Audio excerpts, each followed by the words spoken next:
The Australian War Memorial is set to remove a number of Chinese surveillance cameras over fears they could be used for spying.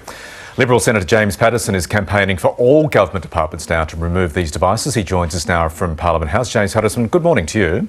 Good morning, Michael. Thank you for having me. Yeah, great to have you on. This story broken by the Canberra Times this morning. And it turns out quite a few of these Chinese-made surveillance devices are not just in the War Memorial, but right across government departments. Michael, I'm actually underway a full audit of the entire Commonwealth departments and agencies just to assess what our risk exposure is to these products, and I've asked every government department and agency to come back to me through questions on notice through the Senate to answer that question, and I hope to have the results of that very soon. The War Memorial is to be commended in a sense that they recognise that they have these devices and that they should be removed. In their response to me, they said the devices that they have at their site here in Canberra will be removed, and that is appropriate recognition of the national security risks that they pose. Okay, where else, as far as you know, based on the information you have already, I know you're auditing it, are these devices?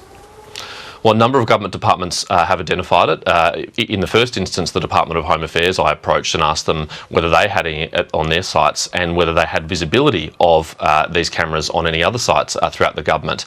They identified a couple of cameras at two sites in buildings they occupy, which is obviously concerning because the Department of Home Affairs is our principal policy agency for national security, and there is no business having Chinese government-linked surveillance companies having their cameras installed in those sites. But equally concerning for me was that Home Affairs did not know and was not able to tell me whether or not there were any other of these cameras in the Australian Public Service, and so that's why I launched this audit, which I hope will have the results of soon. So why do they get through the tender process and the like in the first place?